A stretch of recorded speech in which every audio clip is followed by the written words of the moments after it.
लोग बात कर रहे थे ऑर्गेनाइज्ड क्राइम इस पर, और चूंकि उस दिन मूड बढ़िया नहीं था इसलिए बहुत ठीक से बात नहीं हुई। ऑर्गेनाइज्ड क्राइम पे नया सेक्शन है इसलिए बहुत कुछ कहा नहीं जा सकता, लेकिन जो कुछ अर्थ निकल रहा है बेयर लैंग्वेज देखने से वो सिर्फ इतना निकल रहा है कि संगठित अपराध ये तभी संगठित अपराध के तौर पर किए जा सकते हैं जबकि कोई क्या हो, अपराध सिंडिकेट।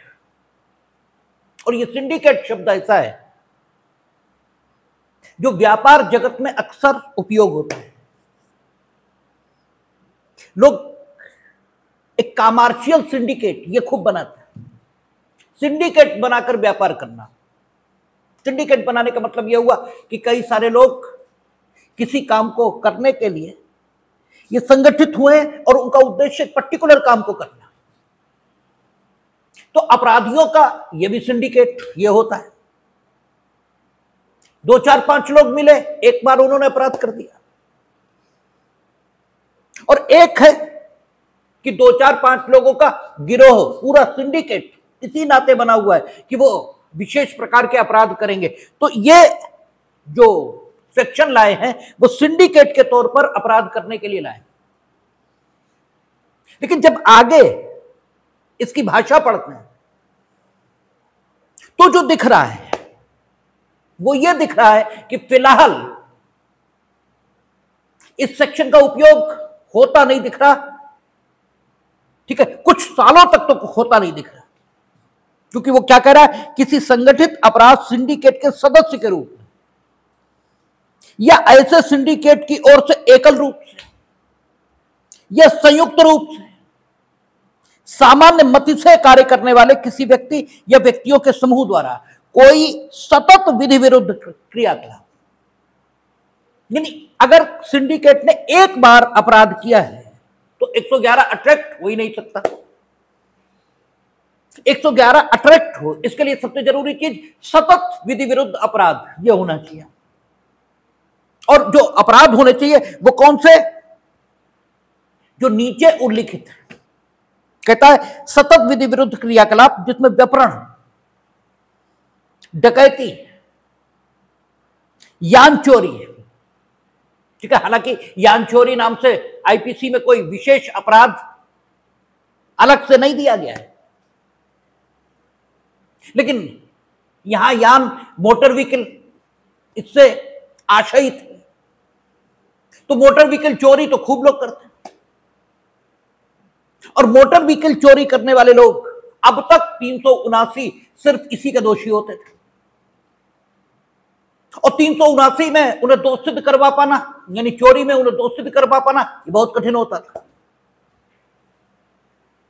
और अगर आपने दोष सिद्ध करवा भी लिया तो जब अगली बार वो चोरी करेंगे और अगली बार भी दोष सिद्ध हो तब वर्धित दंड उन्हें दिया जा सकता था पूर्व की आईपीसी के सेक्शन 75 के मुताबिक। ठीक है, वहां वो जरूर कह रहा था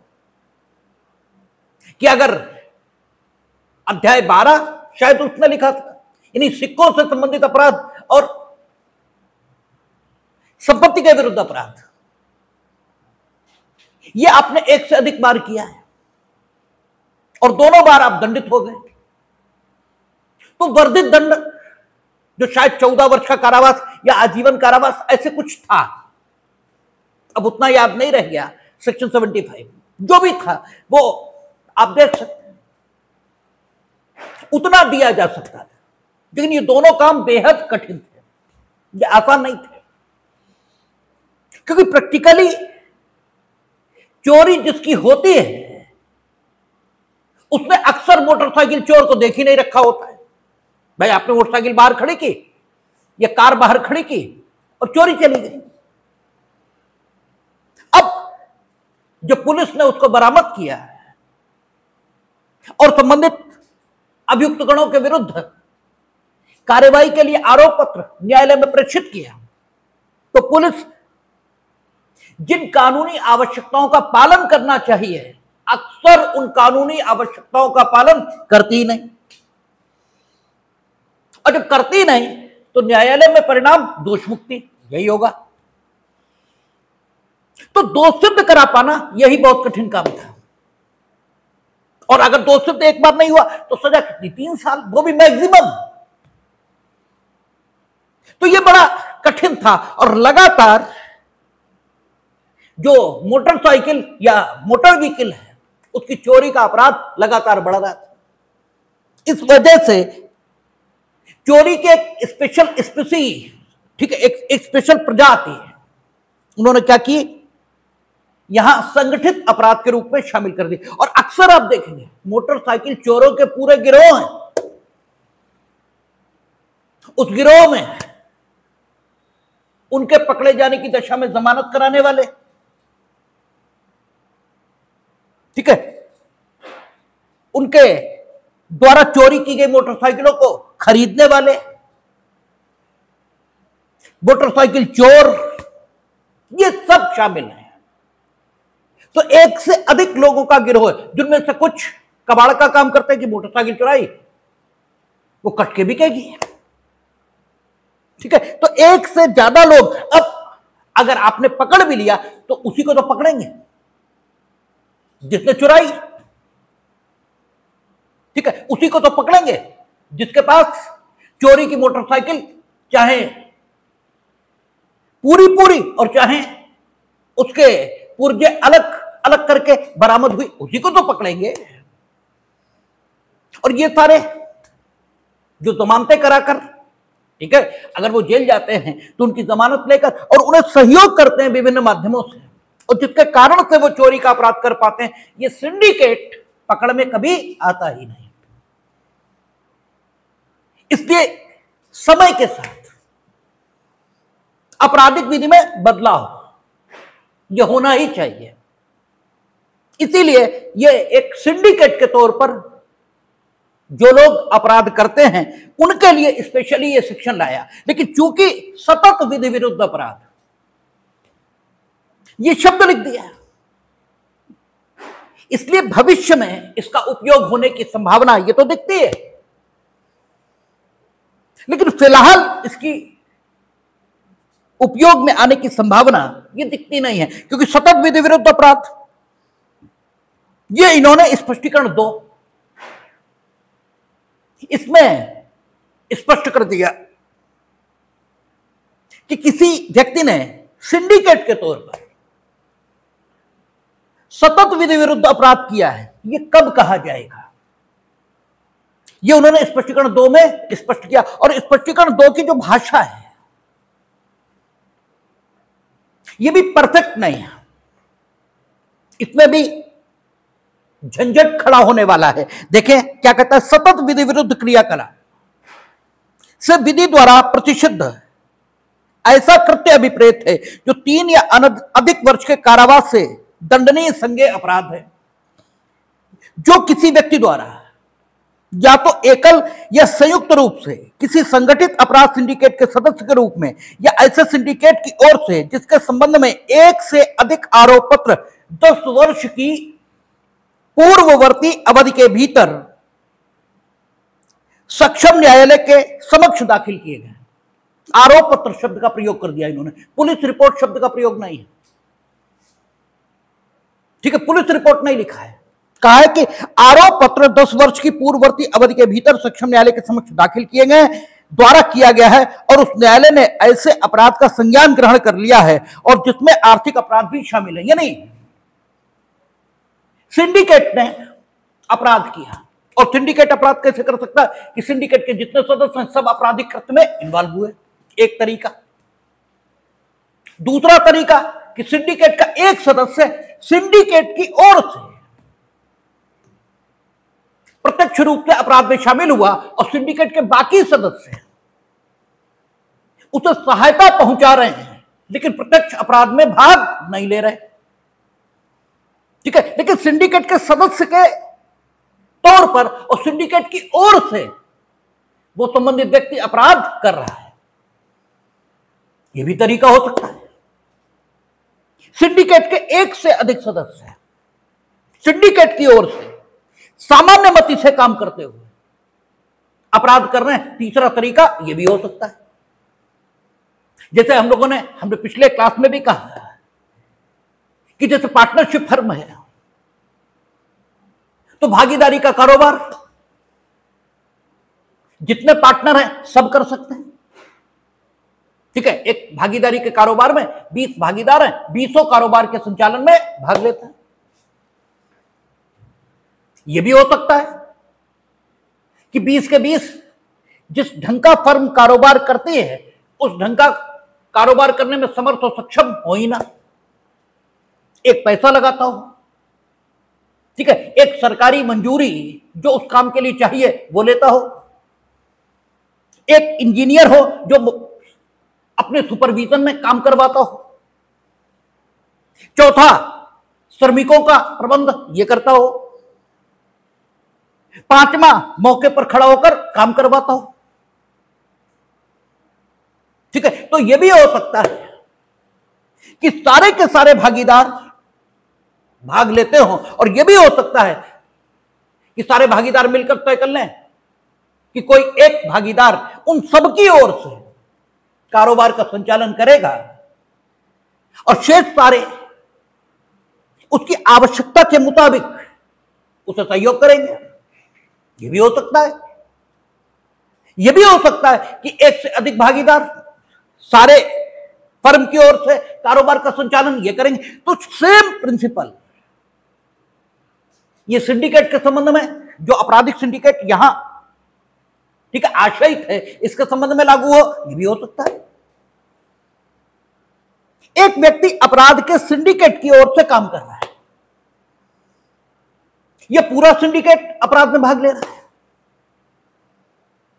या आपराधिक सिंडिकेट के 2 या 2 से अधिक सदस्य संयुक्त रूप से सामान्य मति से आप जानते हैं, सामान्य मति यानी सबको सबके आशय का पता है, कोई अनजान नहीं है उस काम के किए जाने के आशय से जो वो कर रहे हैं। धोखे में कुछ नहीं हो रहा, सब सामान्य मति से अपराध कर रहे हैं। ठीक है, अब यह भी हो सकता है कि कोई नया सदस्य सिंडिकेट में शामिल हुआ। ठीक है, सिंडिकेट ने एक अपराध अभी किया जिसके संबंध में आरोप पत्र न्यायालय में प्रेषित हो गया और न्यायालय ने उस पर संज्ञान ले लिया। अब 10 वर्ष की अवधि में, ठीक है, यानी आज से लेकर 10 ईयर, 1 महीना, यह भी हो सकता है 10 ईयर मतलब 10 ईयर। तो पहले सिंडिकेट के तौर पर अपराध करने के लिए एक आरोप पत्र उस सिंडिकेट के खिलाफ आ चुका है। सिंडिकेट के किसी सदस्य के खिलाफ आया ये नहीं, सिंडिकेट के खिलाफ आ चुका है। ठीक है, भले ही उस अपराध के करने में सबने भाग लिया है, यह सिंडिकेट की ओर से एक व्यक्ति को जिम्मेदारी दी गई थी, उसने उस अपराध को किया है या 2 से अधिक लोगों ने किया है, लेकिन आरोप पत्र सिंडिकेट के खिलाफ है। ठीक है ना, तो शेष सदस्यों के विरुद्ध सिंडिकेट का सदस्य होने के कारण से होगा। अगर सिंडिकेट के सारे लोगों ने अपराध में भाग लिया तो वे सिंडिकेट के सदस्य भी हैं और अपराध के कर्ता भी हैं। और यह भी हो सकता है कि वे सिंडिकेट के सदस्य हैं लेकिन प्रत्यक्ष अपराध में उन्होंने भाग नहीं लिया, किसी एक ने लिया। यह सिंडिकेट के 2 या अधिक सदस्यों ने संयुक्त रूप से लिया, लेकिन चार्जशीट सिंडिकेट के खिलाफ है, उन सबके खिलाफ भी है और पूरे सिंडिकेट के खिलाफ फाइल हुई है। और फिर 10 वर्ष की जो अगली अवधि शुरू हो रही है, इसमें दोबारा सिंडिकेट के खिलाफ चार्जशीट फाइल हुई है, दोबारा फाइल हुई। लेकिन जो दोबारा सिंडिकेट के खिलाफ चार्जशीट फाइल हुई, तब तक सिंडिकेट में नए सदस्य और जुड़ गए थे, और अब की बार जो चार्जशीट फाइल हुई है उसमें जो अपराध किया गया है वो उन नए सदस्यों के द्वारा किया गया।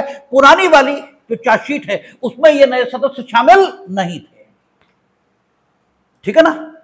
तो भी माना यह जाएगा कि इस सिंडिकेट के सदस्य सतत विधि विरुद्ध अपराध कर रहे हैं और 111, ठीक है, ये एप्लीकेबल हो गया, 111 आकर्षित हो गया, ठीक है ना, क्योंकि सिंडिकेट में नए सदस्य हैं पुराने हैं इससे फर्क नहीं पड़ता। सिंडिकेट के तौर पर विधि विरुद्ध अपराध ये 10 वर्ष की अवधि में दोबारा किया गया है, ठीक है ना। लाइन ये सेटिस्फाई हो गई। सिंडिकेट के सदस्य के तौर पर भले ही जो पिछला अपराध है उस समय सिंडिकेट में कुछ अन्य सदस्य थे और अब जो नया अपराध है इसमें सिंडिकेट में उन सदस्यों के अलावा नए सदस्य ये भी आ गए और नए सदस्यों ने दोबारा अपराध किया। लेकिन पिछली जो चार्जशीट है वो सिंडिकेट के खिलाफ है और अगली चार्जशीट वो भी सिंडिकेट के खिलाफ है और पिछली चार्जशीट और अगली चार्जशीट इसके बीच 10 साल से अधिक का अंतर नहीं है, ठीक है। 10 साल के भीतर ही सेकंड चार्जशीट भी आ गई और किसके खिलाफ? सिंडिकेट के खिलाफ, ठीक है। जब सिंडिकेट के खिलाफ आ गई तो यह माना जाएगा कि यह सिंडिकेट सतत विधि विरुद्ध अपराध कर रहा है। तो पहले वाले में 111 नहीं आ सकती क्योंकि तब सतत विधि विरुद्ध अपराध किया गया था, यह शर्त पूरी नहीं हुई। लेकिन जब सेकंड चार्जशीट फाइल होगी तो सतत विधि विरुद्ध अपराध किया गया है, यह जो शर्त है यह भी पूरी हो गई। और जब यह भी पूरी हो गई तो फिर डेफिनेटली 111 आकर्षित हो गई और जब 111 आकर्षित हो गई तो 111 में वर्णित दंड ये मिल सकता है। इसलिए अभी हमारी कोर्ट में एक मामले में 111 लगकर आई थी, लेकिन आगे अन्वेषण अधिकारी ने उसे, ठीक है, नहीं पाया क्योंकि आप ये कहते हैं कि सिंडिकेट के तौर पर अपराध करना है। उसमें मामला डिजिटल अरेस्ट का था, 1 करोड़ की ठगी यह व्यक्ति को डिजिटल अरेस्ट करके की गई। 12-14 लोगों का गिरोह है, एक सुप्रीम कोर्ट के जज साहब बने हैं उसमें से, एक हाई कोर्ट के जज साहब बने, एक सीबीआई के ऑफिसर बने, एक ईडी के ऑफिसर बने, वो सारे 17-18 लोगों का गिरोह है। तो सिंडिकेट के सदस्य के तौर पर उन्होंने ये अपराध किए हैं, ठीक है। और वे अपराध कौन से आएंगे? कहता है कि डकैती, यान चोरी, उद्दापन, भूमि हत्याना। अब तक भूमि हत्याना यह अपराध नहीं था, ठीक है, स्पेसिफिकली अभी भी आईपीसी में नहीं आया। लेकिन सिंडिकेट के तौर पर अगर भूमि हत्या रही, यानी भूमाफिया के तौर पर काम कर रहे, ठीक है, तो भूमि हत्याना, संविदा पर हत्या करना, आर्थिक अपराध, साइबर अपराध, इसमें आ जाएगा डिजिटल अरेस्ट, ठीक है। साइबर अपराध व्यक्तियों, औषधियों, हथियारों, अवैध माल या सेवाओं का दुर्व्यापार, ठीक है, वैश्यावृत्ति या फिरौती के लिए मानव दुर्व्यापार शामिल है। इनमें से कोई अपराध आपको सिंडिकेट के तौर पर करना है। आपने सिंडिकेट के तौर पर यह अपराध किया, दोबारा फिर किया, ठीक है। तो जब दोबारा आप करेंगे तो अगर जो पहले अपराध और दूसरे अपराध के बीच समय सीमा है वो 10 वर्ष या उससे कम है, तो आप सतत विधि विरुद्ध अपराध कर रहे हैं, यह माना जाएगा। और साथ ही साथ यह भी माना जाएगा कि आप संगठित अपराध कर रहे हैं, ठीक है ना। तो सबसे पहली जरूरत 111 के लिए क्या है कि एक सिंडिकेट होना चाहिए, यानी there should be some evidence कि सिंडिकेट है, ठीक है। किसका? अपराधियों का सिंडिकेट है। और सिंडिकेट है ये कैसे साबित होगा? कोई भी तथ्य, साक्ष्य से साबित होगा। साक्ष्य दो प्रकार का, मौखिक और दस्तावेजी। अगर साक्षी ये कह रहे हैं कि हमने अनेकों बार इन लोगों को साथ साथ देखा है, और जिस समय हमसे जैसे डिजिटल अरेस्ट किया गया तो ये मिस्टर सुप्रीम कोर्ट के जज साहब बने हुए थे और ये वकालत कर रहे थे सुप्रीम कोर्ट के समक्ष, और ये ईडी के ऑफिसर बने हुए थे, तो सिंडिकेट के सदस्य के तौर पर काम कर रहे थे। इसका एविडेंस आ गया, ठीक है ना, क्योंकि प्रत्येक तथ्य का मौखिक साक्ष्य और प्रत्येक तथ्य का दस्तावेजी साक्ष्य ये तथ्य को साबित करने के लिए दिया जाता है। एक डिजिटल अरेस्ट करने वाले व्यक्ति को सुप्रीम कोर्ट का ऑर्डर बताकर एक फर्जी कागज ये दिया गया, क्योंकि जो सुप्रीम कोर्ट का ऑर्डर नहीं है और सुप्रीम कोर्ट का ऑर्डर बताकर दिया जा रहा तो फर्जी कागज ही है, और क्या है। दिया तुमने, ये सुप्रीम कोर्ट के दस्तावेज बने हुए, इनके दस्तखत हैं उस पर, तो भी सिंडिकेट है इस बात का दस्तावेजी साक्ष्य ये उपलब्ध हो रहा है। तो फर्स्ट ऑफ ऑल ये साबित होना चाहिए कि सिंडिकेट है, और सारे सिंडिकेट ने अपराध में भाग लिया। यह सिंडिकेट की ओर से एक व्यक्ति काम कर रहा था, या सिंडिकेट की ओर से दो या अधिक व्यक्ति संयुक्त होकर सामान्य मति से काम कर रहे थे, माना यह जाएगा कि सिंडिकेट अपराध कर रहा था, ठीक है, माना यह जाएगा। और अपराध की जो श्रेणी है, जिस अपराध को कर रहे थे वो निम्न में से कोई था, ठीक है। यह साबित किया जाना चाहिए कि निम्न अपराध किए जा रहे थे, ठीक है। और सिंडिकेट के सदस्य इस अपराध के किए जाने से क्या पा रहे थे, प्रत्यक्ष या अप्रत्यक्ष रूप से कोई तात्विक फायदा ये पा रहे थे। तो तात्विक फायदा जरूरी नहीं है कि पैसे से संबंधित ही हो, जरूरी नहीं, यानी उस अपराध से पैसा ही पैदा हो रहा हो, ऐसा कोई जरूरी नहीं। हमें एक भूमि चाहिए, ठीक है, क्योंकि वो भूमि अगर हमें मिल जाए तो हमारे मकान का विस्तार इतना हो जाएगा जो हमारे रहने के लिए पर्याप्त है। आप सिंडिकेट के तौर पर भूमियों को हथियाने का काम करते हो। आपने भूमि हथियाई किसी की, उसे इतना विवादित कर दिया कि अब उसे कोई लेने को तैयारी नहीं है, और उसके बाद वित्तीय फायदा तो आपने प्राप्त किया, वित्तीय फायदा तो आपने प्राप्त किया, क्योंकि औने पौने उस भूमि को आपने उससे खरीद लिया। जो ओरिजिनल मालिक था वो बेचने को राजी नहीं था, लेकिन आपने इतना उसमें झंझट किया कि उसे मजबूरी में आपको बेचनी पड़े, तो वित्तीय फायदा तो आपको हो रहा है। अब आप हमें बेचेंगे, ठीक है ना, क्योंकि अल्टीमेटली तो हमें चाहिए, तो हमसे भी आप पैसा लेंगे, तो वित्तीय फायदा तो सिंडिकेट ले रहा है, लेकिन तात्विक फायदा हम भी ले रहे हैं,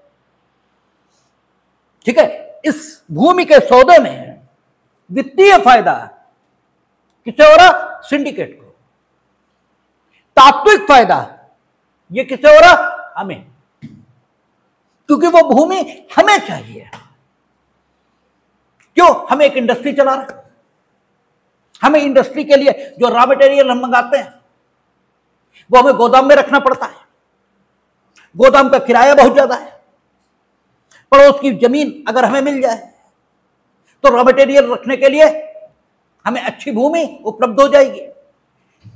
आप भूमाफिया हैं, तो पैसे का फायदा तो आपको होगा, लेकिन तात्विक फायदा हमें भी होगा, तो हम भी सिंडिकेट के सदस्य माने जा सकते हैं, क्योंकि हम भी तात्विक फायदा ले रहे हैं, ठीक है ना। तो कहता है फिरौती के लिए मानव दुर्व्यापार शामिल है प्रत्यक्ष या अप्रत्यक्ष रूप से तात्विक फायदा, जिसके अंतर्गत वित्तीय फायदा भी है, प्राप्त करने के लिए हिंसा, हिंसा की धमकी, अभित्रास, उत्पीड़न या अन्य विधि विरुद्ध साधनों द्वारा संगठित अपराध का गठन करेगा। एक बात कहनी पड़ेगी कि अगर हम आपको उत्प्रेरित करते हैं कि संगठित अपराध के तौर, जो सिंडिकेट के तौर पर आप इस भूमि को हथिया कर हमें दो, तो हम सिंडिकेट के सदस्य नहीं बल्कि दुष्प्रेरक माने जाएंगे, क्योंकि हम दुष्प्रेरण कर रहे हैं। ठीक है ना, हम सिंडिकेट के सदस्य तो नहीं माने जाएंगे, लेकिन हाँ, हम दुष्प्रेरक जरूर माने जाएंगे। हम सिंडिकेट के सदस्यों का दुष्प्रेरण कर रहे हैं, और सिंडिकेट के सदस्य क्या कर रहे हैं? वित्तीय फायदा प्राप्त कर रहे हैं। अब यह भी हो सकता है हम मिनिस्टर हैं, ठीक है, सिंडिकेट के सदस्य ये कह रहे हैं कि हम आपको जमीन ये दे रहे हैं, हमें फला ठेके में आप सरकारी तौर पर वो ठेका हमें दिलवाओ। ठीक है ना, हम जमीन आपको दे रहे हैं और आप हमें ठेका दिलवाओ, आप ठेका हम दिलवा रहे हैं। तो तात्विक फायदा सिंडिकेट प्राप्त कर रहा है, वित्तीय फायदा, ठीक है, प्राप्त यद्यपि नहीं कर रहा है। ठीक है, यद्यपि वित्तीय फायदा प्राप्त नहीं कर रहा, लेकिन सिंडिकेट तात्विक फायदा प्राप्त कर रहा है। तो फायदा यह आवश्यक रूप से वित्तीय हो यह जरूरी नहीं है।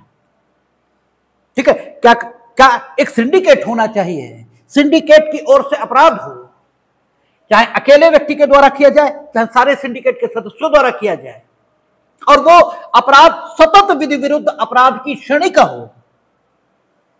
ठीक है ना, सतत विधि विरुद्ध अपराध इस श्रेणी का हो, और अपराध उस प्रकार का हो जो प्रकार अपराधों का 111 में दिया गया है, और अपराध करने से या तो वित्तीय या तात्विक फायदा सिंडिकेट को होना चाहिए। ठीक है ना, और जो अपराध करने का तरीका यह होना चाहिए वो क्या, कि अपराध करने के लिए हिंसा की जाए या हिंसा की धमकी दी जाए, अभित्रास किया जाए, उत्पीड़न किया जाए, या अन्य विधि विरुद्ध साधनों के द्वारा ये अपराध, जिसे हम संगठित अपराध कह रहे हैं, और संगठित अपराध है कौन सा? सेकंड वाला, क्योंकि सतत विधि विरुद्ध अपराध जब ये शर्त पूरी होगी तभी तो संगठित अपराध होगा। ठीक है ना, तो सेकंड वाला अगर इन साधनों में से किसी एक के द्वारा ये किया जाएगा तो धारा 111 के अंतर्गत संगठित अपराध की श्रेणी में आएगा, और फिर सिंडिकेट के सदस्यों के विरुद्ध धारा 111 के अंतर्गत कार्यवाही की जा सकती। लेकिन जो हमने कहा था कि धारा जिन शब्दों में अधिनियमित, वे शब्द बड़े स्पष्ट नहीं है, क्योंकि सतत विधि विरुद्ध अपराध में उन्होंने क्या कहा कि सिंडिकेट के विरुद्ध एक आरोप पत्र पहले आ चुका है, और विद इन 10 ईयर पहला आरोप पत्र आने से 10 वर्ष के भीतर सिंडिकेट के खिलाफ सेकंड चार्जशीट आ गई है। पुलिस रिपोर्ट नहीं कहा है, और यही आगे चलकर विवाद का कारण बनेगी। ठीक है, इधर और देख लें, अंग्रेजी में इन्होंने क्या कहा, विच मोर देन 1 चार्जशीट। ठीक, चार्जशीट कहा, और आप जानते हैं जब हम लोगों ने बीएनएस पढ़ा था तो पुलिस इन्वेस्टिगेशन के बाद पुलिस रिपोर्ट न्यायालय को जाएगी, इससे कोई फर्क नहीं है कि वो आरोप पत्र के प्रारूप में है या इस प्रारूप में है कि कोई अपराध नहीं हुआ, या इस प्रारूप में है कि अपराधियों का पता नहीं लगा। अगर एक लाइन में कहें कि पुलिस रिपोर्ट चार्जशीट के प्रारूप में है या फाइनल रिपोर्ट के प्रारूप में है, इससे न्यायालय की शक्ति पर कोई प्रभाव नहीं आता। आपको यह बताया गया था कि जो पुलिस रिपोर्ट है, जो अन्वेषण के उपरांत न्यायालय को भेजी जाएगी, वो चार्जशीट के प्रारूप में भी हो सकती है, और जो चलन की भाषा है उस भाषा के मुताबिक फाइनल रिपोर्ट के प्रारूप में भी हो सकती है। और उस संबंध में न्यायालय की शक्तियां पुलिस रिपोर्ट से बंधी हुई नहीं है। आपको ये बात बताई गई थी, आप याद करेंगे तो याद आएगा, सीआरपीसी में सेक्शन 190 था और बीएनएसएस में 210। वो ये कहता था कि जो अन्वेषण के उपरांत पुलिस रिपोर्ट न्यायालय को प्राप्त हुई, यानी मजिस्ट्रेट को प्राप्त हुई, उस पुलिस रिपोर्ट और उसके साथ आई सामग्री पर विचार करने के उपरांत यदि मजिस्ट्रेट यह पाता है कि इस अध्याय के अंतर्गत उसके द्वारा विचारण करने योग्य कोई अपराध संगठित होता है, तो वह उस पुलिस रिपोर्ट पर संज्ञान ले सकेगा। यानी इससे मतलब नहीं है कि वो चार्जशीट है या फाइनल रिपोर्ट है, जिस अपराध का संगठन मजिस्ट्रेट पाता होगा पुलिस रिपोर्ट के साथ प्रस्तुत की गई सामग्री पर विचार करने के उपरांत उसका संज्ञान वो ग्रहण कर सकता है। अब यहां आपने लिख दिया चार्जशीट। अब अगर जो सिंडिकेट है इसके खिलाफ फाइनल रिपोर्ट आई थी पहली, लेकिन न्यायालय ने संज्ञान ले लिया उसका, क्यों? क्योंकि न्यायालय ने यह पाया कि सिंडिकेट के खिलाफ जो अन्वेषण अधिकारी ने फाइनल रिपोर्ट भेजी है उसके साथ जो सामग्री है इस पर विचार किया जाए तो उसके द्वारा विचारण योग्य मामला बनता है। उसके द्वारा या कोर्ट ऑफ सेशन के द्वारा, किसी के द्वारा विचारण योग्य मामला बनता है, और उसने उठाया, उसका संज्ञान ले लिया। तो उसने चार्जशीट पर संज्ञान लिया, यह तो नहीं कहा जा सकता, यह तो नहीं कहा जा सकता कि उसने चार्जशीट पर संज्ञान लिया, यह कहा ही नहीं जा सकता। अब सिंडिकेट के खिलाफ विद इन 10 ईयर फिर से चार्जशीट आ गई, ठीक है, और उस दूसरी चार्जशीट में 111 रख के भी आ गई, सतत विधि विरुद्ध अपराध करने के आधार पर। और तर्क यह उठ रहा है कि जो पहली थी, ठीक है, उसमें न्यायालय ने संज्ञान लिया, जबकि 111 क्या कहती है कि चार्जशीट पर संज्ञान होना चाहिए, और चार्जशीट पर वो संज्ञान नहीं था।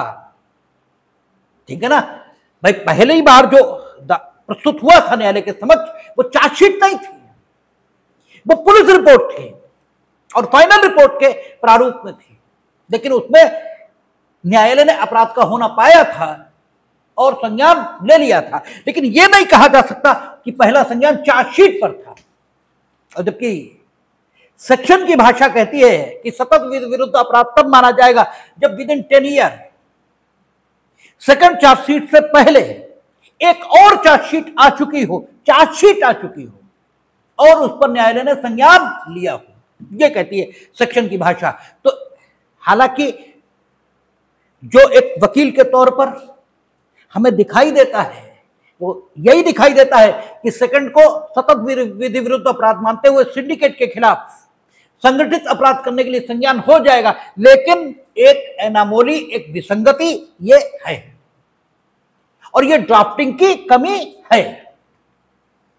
ठीक है, भाषा ठीक नहीं है स्टैट्यूट की, जो कि ठीक होनी चाहिए थी। इसकी जगह होना यह था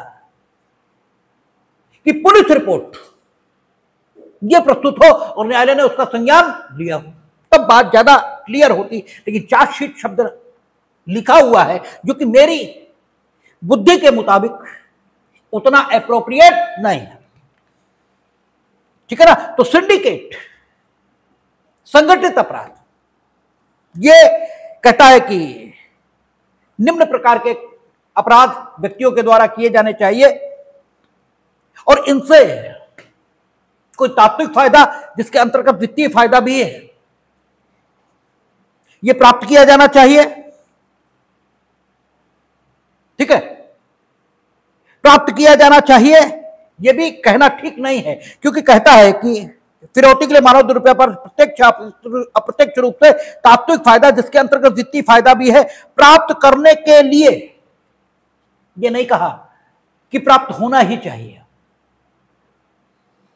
ठीक है ना, यह नहीं कहा कि प्राप्त होना ही चाहिए, प्राप्त करने के लिए। आपने धमकी दी, आपको प्राप्त हुआ नहीं हुआ इससे मतलब नहीं है। प्राप्त हो गया तो बहुत ही अच्छा, और नहीं भी हुआ, ठीक है ना, फिर भी प्राप्त करने के लिए आपने हिंसा या तो की या हिंसा की धमकी दी। या अभित्रास, अभित्रास क्या होता है? ये जब हम लोग पहुंचेंगे 351 और 352, जो पूर्व में 504 और 506 था, ठीक है ना, तब पता लगेगा अभित्रास क्या चीज होती है। लेकिन आपने हिंसा की, हिंसा की धमकी दी, अभित्रास किया, उत्पीड़न किया। अब उत्पीड़न का क्या अर्थ होगा यह स्पष्ट नहीं है, क्योंकि जो इन्होंने स्पष्टीकरण दिया इसमें भी उत्पीड़न इसको स्पष्ट नहीं किया। ठीक है ना, और आईपीसी की जो डेफिनेशन क्लास है उसमें भी उत्पीड़न कहीं बताया नहीं गया। इसलिए प्रतीक्षा करनी होगी जब तक सुप्रीम कोर्ट से इस धारा के बारे में अधिकृत अर्थान्वयन प्राप्त नहीं होता, तब तक उत्पीड़न की कोई परिभाषा देना यह उचित नहीं होगा। या फिर उत्पीड़न की जो सामान्य परिभाषा है निर्वचन के सिद्धांतों के अनुसार उसे देना ही उचित होगा, क्योंकि क्रिमिनल लॉ हमने आपसे कई बार कहा कि उसमें अगर कोई शब्द प्रयोग हुआ तो उसका सामान्य अर्थ लिया जाएगा। निर्वचन के नियम ये कहते हैं। जो अर्थान्वयन के सिद्धांत हैं उनके मुताबिक क्रिमिनल लॉ या टैक्सिंग इंस्टीट्यूट, इसमें अगर कोई शब्द आया है और विधायिका ने उसे स्वयं परिभाषित नहीं किया तो उसका जो डिक्शनरी मीनिंग है, यानी जो सामान्य जनता में प्रचलन में जो उसका अर्थ होता है वही लिया जाता है। तो उत्पीड़न का जो प्रचलित अर्थ है वो एक ऐसे कृत्य के रूप में है जो किसी व्यक्ति के विरुद्ध अवैध रूप से उसे किसी कार्य को करने के लिए विवश करने के दृष्टिकोण से किया जाता है। ठीक है, वो आपके द्वारा इच्छित और आशयित कोई कार्य करे, इसके लिए आप अवैध साधनों के माध्यम से जब उसे काम करने की प्रेरणा देते हैं तो आप संबंधित व्यक्ति का उत्पीड़न करना है, यह कहा जाता है। यानी उत्पीड़न अगर डिफाइन करें तो उत्पीड़न एक मानसिक प्रेरणा है जो एक व्यक्ति के द्वारा दूसरे व्यक्ति को अपने इच्छित कार्य को इस व्यक्ति के माध्यम से संपन्न कराने हेतु अवैध साधनों से दी जाती है। इस रूप में ही उत्पीड़न की डेफिनेशन हो सकती है। लेकिन अधिकृत तभी होगा जब माननीय उच्चतम न्यायालय या उच्च न्यायालय इसकी कोई डेफिनेशन करे। लेकिन फिलहाल अगर आप सिंडिकेट के सदस्य के तौर पर निम्नांकित अपराध हिंसा, हिंसा की धमकी, अभित्रास, उत्पीड़न या अन्य किसी विधि विरुद्ध साधन द्वारा करेंगे तो आप संगठित अपराध कर रहे हैं, ऐसा माना जाएगा। ठीक है, अब इस धारा में जो प्रयुक्त शब्द हैं उनको उन्होंने स्पष्टीकरण के माध्यम से स्पष्ट करना शुरू किया कि संगठित अपराध सिंडिकेट से दो या अधिक व्यक्तियों का समूह अभिप्रेत है। समूह है, इसका कोई एविडेंस होना चाहिए। ठीक है, और इसका ओरल एविडेंस और डॉक्यूमेंट्री दोनों हो सकते हैं। जो एक सिंडिकेट या टोली के रूप में या तो अकेले या सामूहिक रूप से कृत्य करते हुए किसी सतत विधि विरुद्ध क्रियाकलाप में लिप्त है। अब सतत विधि विरुद्ध क्रियाकलाप ये उन्होंने डिफाइन किया। से विधि द्वारा प्रतिष्ठित ऐसा कृत्य अभिप्रेत है जो 3 या अधिक वर्ष के कारावास से दंडनीय संज्ञेय अपराध है, जो किसी व्यक्ति द्वारा या तो एकल या संयुक्त रूप से किसी संगठित अपराध सिंडिकेट के सदस्य के रूप में या ऐसे सिंडिकेट की ओर से जिसके संबंध में एक से अधिक आरोप पत्र 10 वर्ष की पूर्ववर्ती अवधि के भीतर सक्षम न्यायालय के समक्ष दाखिल किए गए हैं द्वारा किया गया है और उस न्यायालय ने ऐसे अपराध का संज्ञान ग्रहण कर लिया है और जिसमें आर्थिक अपराध भी शामिल है। ठीक है ना। तो सतत विधि विरुद्ध अपराध का ये इन्होंने अर्थान्वयन किया है। आर्थिक अपराध ये इन्होंने बताया। तो स्पष्टीकरण को आप स्वयं पढ़ भी लेंगे। फिर इन्होंने बताना शुरू किया, जो कोई संगठित अपराध करेगा, ठीक है, यदि ऐसे अपराध के परिणाम स्वरूप किसी व्यक्ति की मृत्यु हो जाती है तो वह मृत्यु या आजीवन कारावास से दंडित होगा और ऐसे जुर्माने के लिए भी दायी होगा जो 10 लाख रुपए से। और अगर मृत्यु नहीं होती अपराध के परिणाम स्वरूप, ठीक है, और संगठित अपराध आपने किया है तो 5 साल से कम नहीं और मैक्सिमम लाइफ इंप्रिजनमेंट ये भी हो सकता है और जुर्माना 5 लाख रुपए। दुष्प्रेरण प्रयत्न षड्यंत्र करता है, ठीक है ना। संगठित अपराध करने का दुष्प्रेरण प्रयत्न या षड्यंत्र करता है, यानी वहां पर अब जो करने के लिए जो शब्द आए थे, जो शुरुआत में हमने कहा था, ये ना 111 जहां पर बता रहा था, कहता था तात्विक फायदा जिसके अंतर्गत वित्तीय फायदा भी है प्राप्त करने के लिए, तो उसका वो अर्थान्वयन नहीं करेंगे जो हमने उस समय किया कि सब चाहें वित्तीय फायदा प्राप्त हुआ या नहीं हुआ तब भी संगठित अपराध माना जाएगा। ये इसलिए नहीं करेंगे क्योंकि इन्होंने सबसेक्शन 3 में प्रयत्न अलग से दंडनीय बना दिया। अगर प्रयत्न अलग से दंडनीय ना बनाते तो फिर वही बात ठीक थी। इन्होंने कहा जो कोई संगठित अपराध का दुष्प्रेरण प्रयत्न षड्यंत्र करता है, यह जानते हुए कारित किया जाना सुकर बनाता है। यानी आप संगठित अपराध करने का जो सिंडिकेट है उसके सदस्य नहीं है, लेकिन आप दुष्प्रेरण कर रहे हैं, ये षड्यंत्र कर रहे हैं, ये सिंडिकेट के सदस्य प्रयत्न कर रहे हैं, क्योंकि प्रयत्न तो सिंडिकेट के सदस्य ही करेंगे, ठीक है। या संगठित अपराध के किसी प्रारंभिक कार्य में अन्यथा नियोजित होता है, यानी संगठित रूप से अपराध करने वाले जो सिंडिकेट के सदस्य तो नहीं है, लेकिन आप सिंडिकेट की ओर से नियोजित हुए उन्हें सहायता पहुंचाने के लिए, तो नियोजित होता है वह ऐसी अवधि के कारावास से जो 5 वर्ष से कम नहीं होगा किंतु आजीवन कारावास।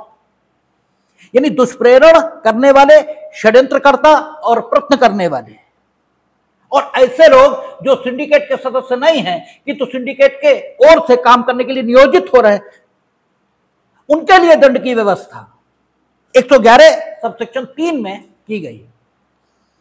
आगे कहता है जो कोई व्यक्ति अपराध सिंडिकेट का सदस्य है वह ऐसी अवधि के कारावास से दंडनीय होगा जो 5 वर्ष से कम नहीं होगा किंतु आजीवन कारावास तक हो सकेगा, और ऐसे जुर्माने के लिए भी दायी होगा जो 5 लाख रुपए से कम नहीं होगा। जहां तक हम समझ पाते हैं सबसेक्शन 4 उस ढंग का सेक्शन हमें लग रहा है जैसा डकैतों की टोली का सदस्य होना या चोरों की टोली का सदस्य होना आईपीसी में हुआ करते थे, ठीक है ना। जो डकैती डालने वाले लोगों में शामिल हो गया, ठीक है, वो तो डकैत है और डकैत के नाते दंडनीय होगा। 5 या 5 से अधिक लोग जब मिलकर लूट करते हैं, ठीक है, या जो लोग लूट करते हैं और जो उन्हें सहायता पहुंचाते हैं उसी स्थान पर मौजूद रहकर जहां लूट हो रही है, और कुल मिलाकर 5 या 5 से अधिक लोग हो जाते हैं तो उन्हें डकैत कहते हैं। यही पहले था। तो जो लोग सहायता पहुंचा रहे थे, सीधे लूट में भाग नहीं ले रहे थे, वे भी डकैत माने जाते थे और उसी रूप में दंडित होते थे। लेकिन अगर कोई डकैतों की टोली का सदस्य है, ठीक है ना, वो डकैत है या नहीं है इससे मतलब नहीं, डकैतों की टोली का सदस्य डकैत के रूप में डकैतों की टोली का सदस्य, डकैती डाली नहीं अभी कहीं, लेकिन डकैतों की टोली है और उसके सदस्य हैं आप। ठीक है, डकैत के रूप में उस टोली के सदस्य या अन्य किसी कैपेसिटी में भी उसके सदस्य, शायद ऐसा ही था। ठीक है, फिलहाल डकैतों की टोली का सदस्य होने के लिए वहां, जो चोरों की टोली का सदस्य होने के लिए वहां दंड की व्यवस्था की गई थी। तो ऐसे ही अगर कोई सिंडिकेट के सदस्य के तौर पर, जबकि सिंडिकेट की ओर से अपराध किया गया है, तब तो संगठित अपराध का दोषी माना ही जाएगा। ठीक है, तब तो वो संगठित अपराध का दोषी है और उसे जो दंड मिलेगा या तो 111(2) में मिलेगा। ठीक है, 111(2)(1) में या 111(2)(2) में मिलेगा। वो दुष्प्रेरक है, षड्यंत्र करता है संगठित अपराध का या प्रयत्न करता है, तो फिर 111(3) में मिलेगा। 111(4) हमें जहां तक इस समय समझ में आता है कि संगठित जो अपराध करने के लिए सिंडिकेट बना हुआ है,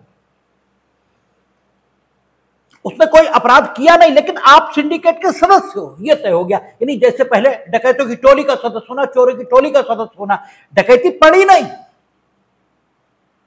आप सिर्फ डकैतों की टोली के सदस्य, जो 401 मेरे ख्याल से 400, 401 ये सेक्शन थे पहले। ठीक है, आप निकाल लेते हैं पिछला जो सेक्शन आईपीसी में पहले होते थे।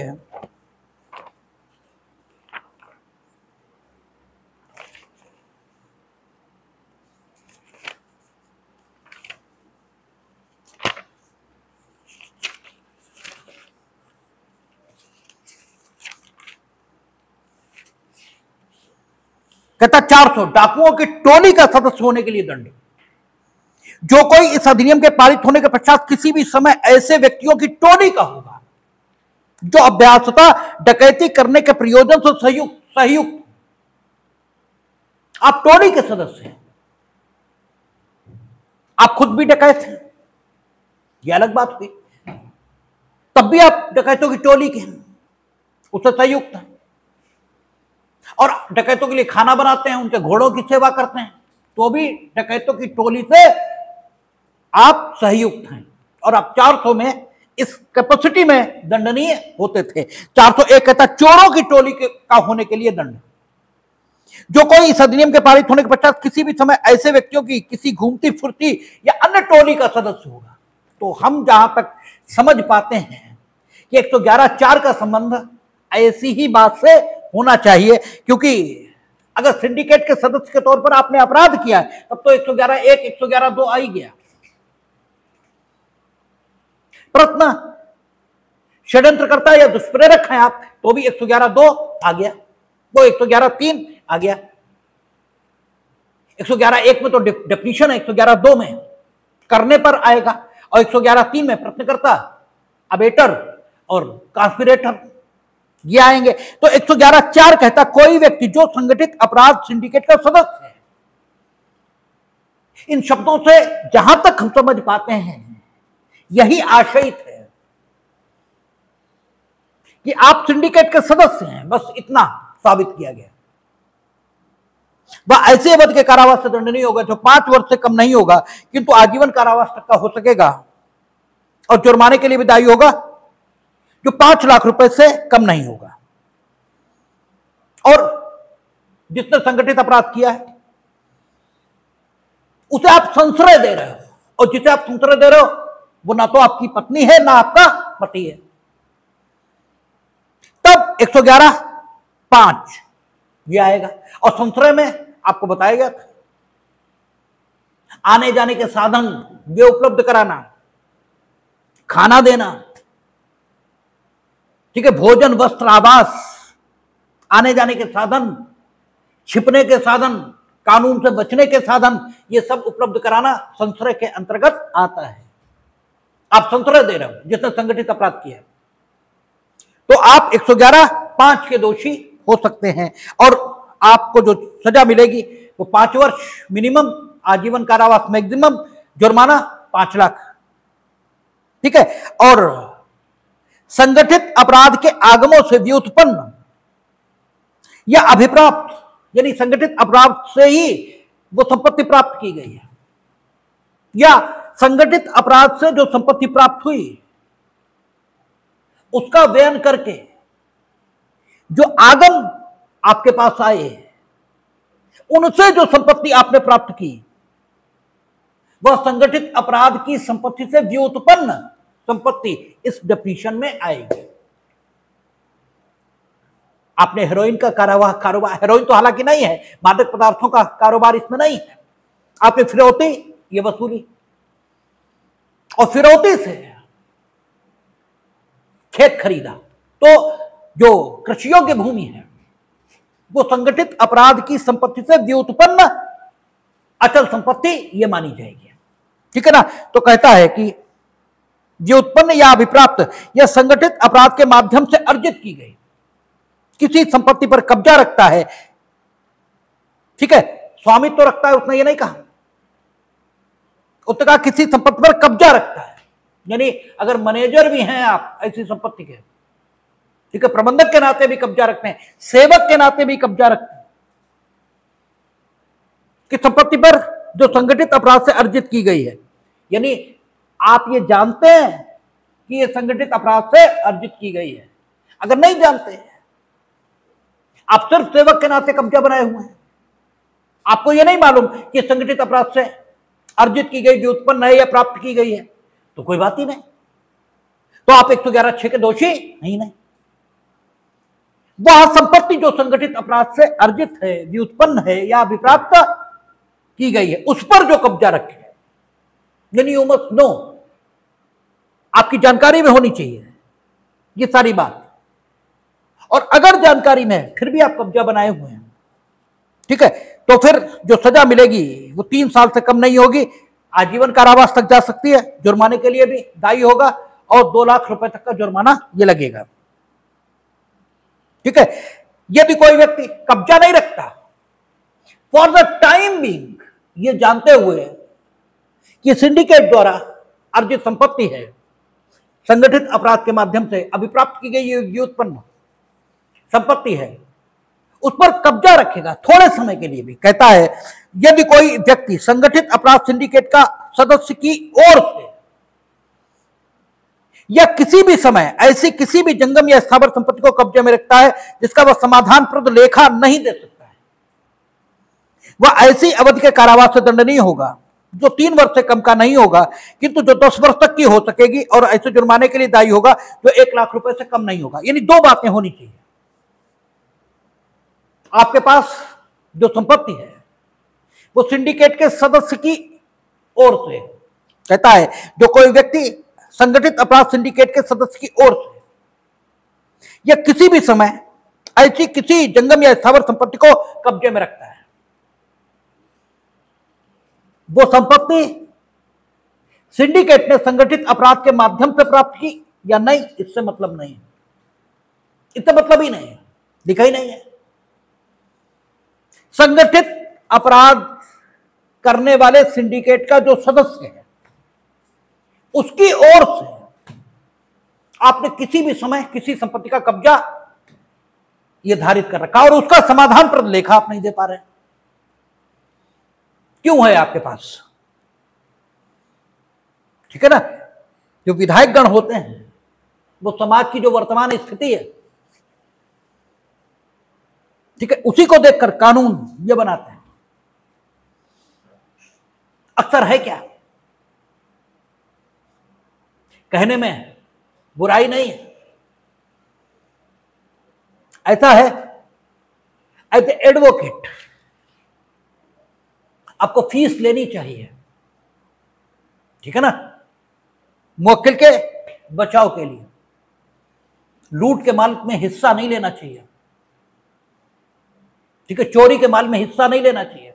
और ये कहते हुए ये शर्म के साथ कहना पड़ता है, ये बिल्कुल ठीक है, बिल्कुल सही है कि कई वकील ये चोरों के सिंडिकेट के सदस्य हैं उनसे फीस नहीं लेते हैं। जब वो पकड़ जाते हैं तो चोरी के माल में हिस्सा ये लेते हैं। फीस कोई देगा तो क्या दे देगा भाई, बहुत ले लेंगे आप, 1 लाख रुपए ले लेंगे। और 10 ग्राम सोने की भी अगर अंगूठी मिल गई या लॉकेट मिल गई तो 1,35,000 रुपए की हो गई आज की डेट में, ठीक है। और 1 लाख 1.5 लाख तो फीस बहुत बड़े वकील ले रहे हैं, वो भी बहुत गंभीर अपराधों में। चोरी में कौन सी है, ठीक है। संगठित अपराध तो दोबारा में मानेंगे, सतत विधि विरुद्ध अपराध होने चाहिए तब मानेंगे, पहली बार में कौन सा। तो कुछ लोग ऐसे भी ले रहे हैं फीस। तो आपके पास संगठित अपराध के माध्यम से जिस संपत्ति का अर्जन हुआ है, ठीक है, उस संगठित अपराध का एक सदस्य यह कहता है कि हमने संपत्ति आपको दी थी और आपके पास वो संपत्ति मिल भी गई और आप उसका कोई समाधानप्रद लेखा नहीं दे पा रहे हैं। आपके पास गिरमीदार के तौर पे है, बंधकदार के तौर पे है, क्यों है आपके पास ये बताइए। आप कोई अकाउंट नहीं दे पा रहे हैं और ये हमारे पास साक्ष्य नहीं है कि आप संगठित अपराध के सदस्य हो, वो सिंडिकेट के सदस्य हो, ये हमारे पास सबूत नहीं। तो आप 111(4) में आ नहीं रहे भाई। संगठित अपराध के आप संगठित अपराध करने वाले सिंडिकेट के सदस्य हो, ये आ नहीं रहा।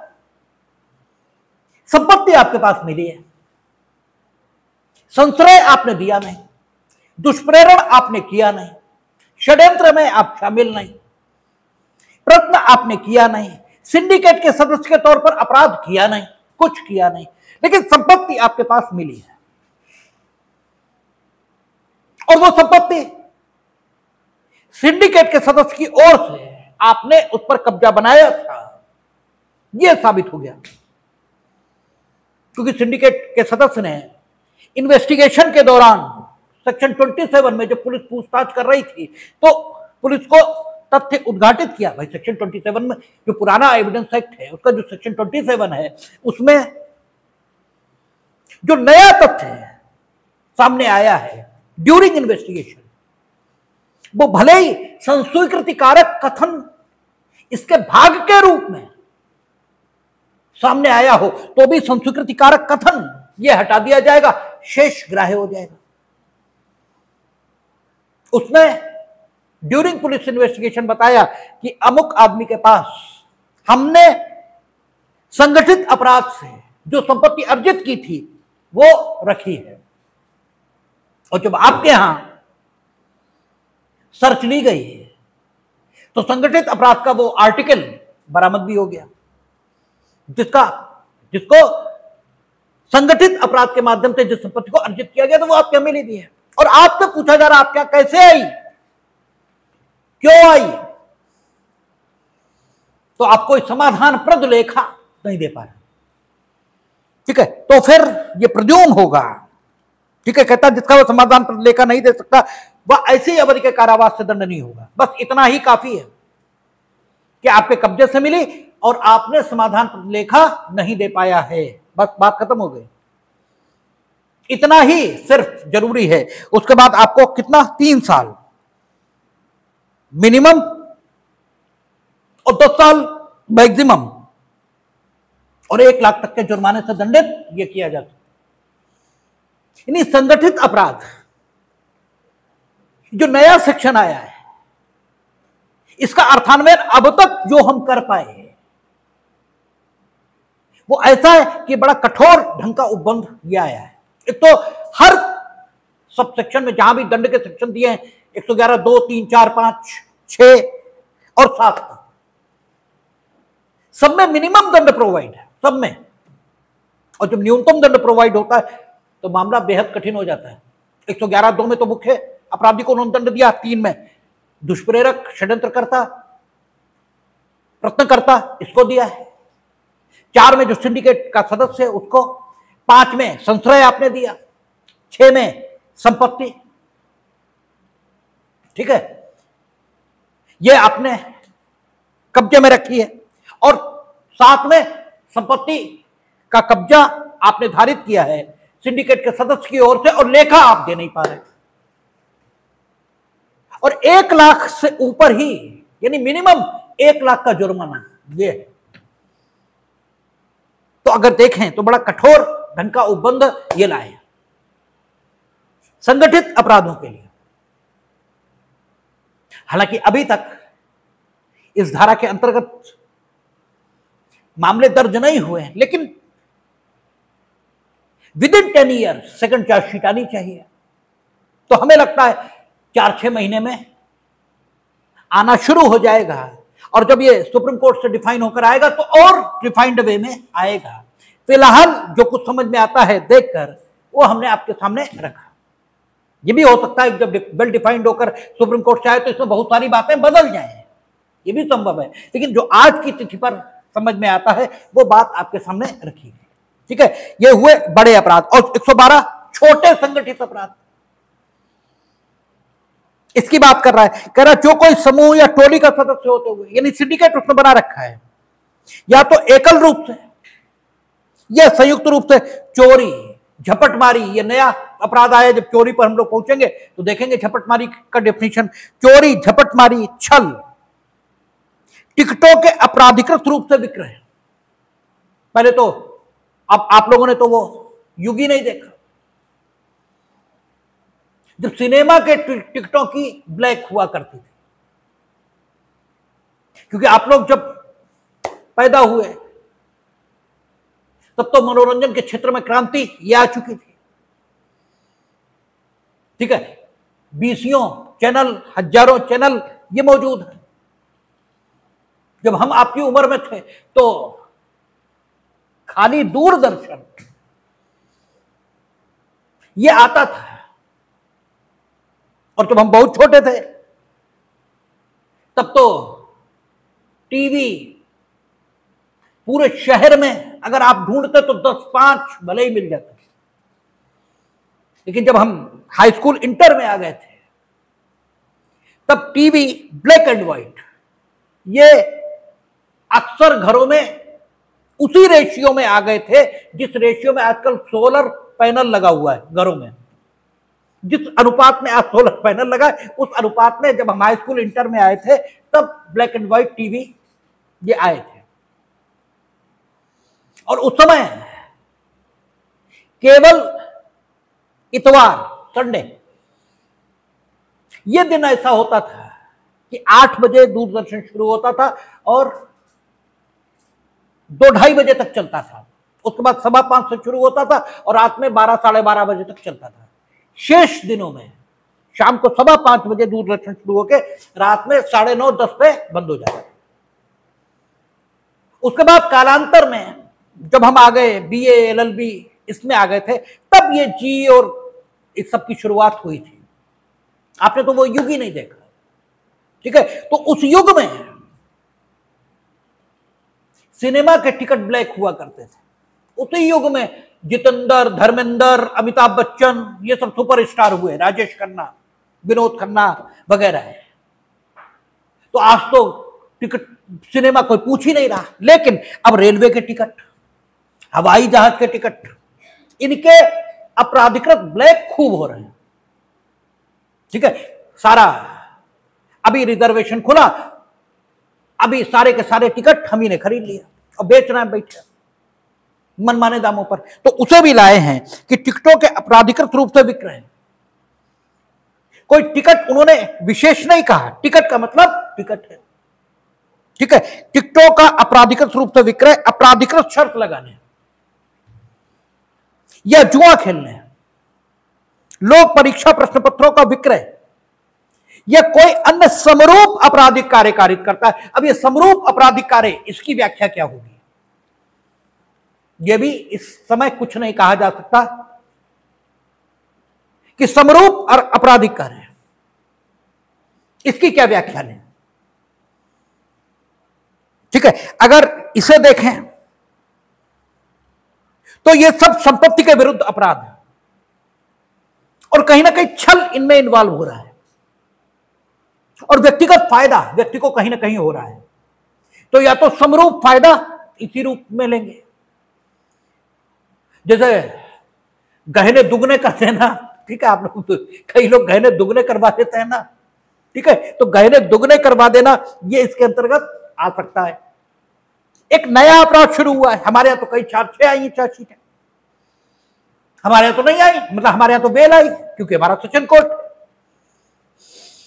की शादी कर ली और शादी की पहली रात सारे गहने लेके फरार, ठीक है, तो ये भी एक नए ढंग का अपराध शुरू हुआ है, ठीक है। तो इस ढंग के अपराध समरूप अपराध श्रेणी में आ सकते हैं। क्या आएगा, अथॉरिटेटिव ढंग से अभी नहीं कहा जा सकता, ठीक है, क्योंकि छोटे, अच्छा यहां इन्होंने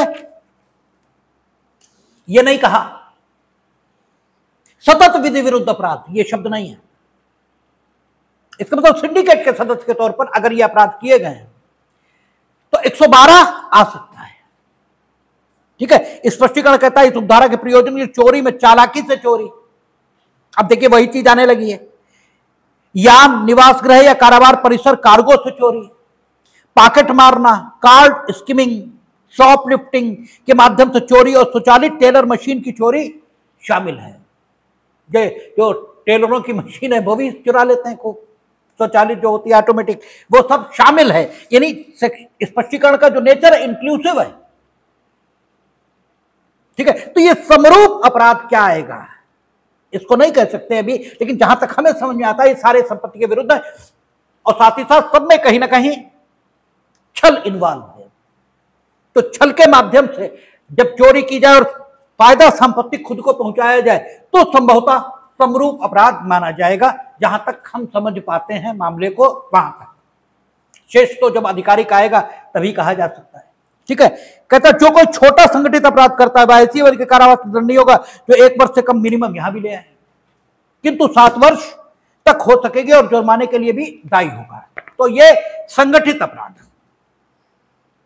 और अब आतंकवादी कृत्य,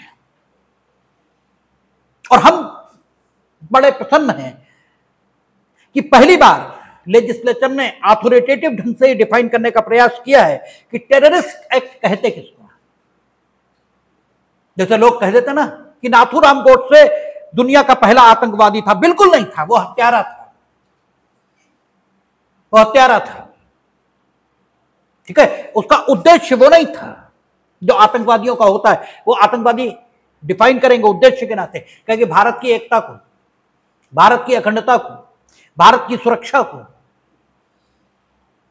ठीक है, या भारत की आर्थिक सुरक्षा को, आर्थिक व्यवस्था को गड़बड़ करने के लिए जो डायनामाइट से, बम से, अग्नायुधों से, रेडियोएक्टिव पदार्थों से, गैर रेडियोएक्टिव पदार्थों से, गैसों से संपत्ति को नुकसान पहुंचाएगा, व्यक्तियों को नुकसान पहुंचाएगा, वो आतंकवादी है। उद्देश्य क्या है? भारत की एकता, भारत की अखंडता, भारत की संप्रभुता, भारत की प्रतिरक्षा, भारत की आर्थिक सुरक्षा, इसको नुकसान पहुंचाना। नाथूराम गोडसे ने सही किया गलत किया यह हमें नहीं मालूम, हालांकि गलत ही किया, क्योंकि हत्या कभी भी किसी की भी सही नहीं कही जा सकती, लेकिन वो सिर्फ हत्या थी, क्योंकि उससे भारत की एकता, अखंडता, संप्रभुता, इसे नुकसान पहुंचाना कोई उद्देश्य नहीं था नाथूराम गोडसे का। उसका वो सिर्फ महात्मा गांधी से एक नफरत करता था और उसने महात्मा गांधी की हत्या की। तो यह कहना कि वो आतंकवादी था, ये बिल्कुल सिरे से गलत बात है। लेकिन ये पहली बार अथॉरिटेटिव ढंग से कहा जा सकता है, क्योंकि पहली बार 113 ये डिफाइन करने जा रहा है कि आतंकवादी कृत्य क्या है। तो आतंकवादी कृत्य क्या है, इस पर कल हम लोग बात करेंगे, देखेंगे।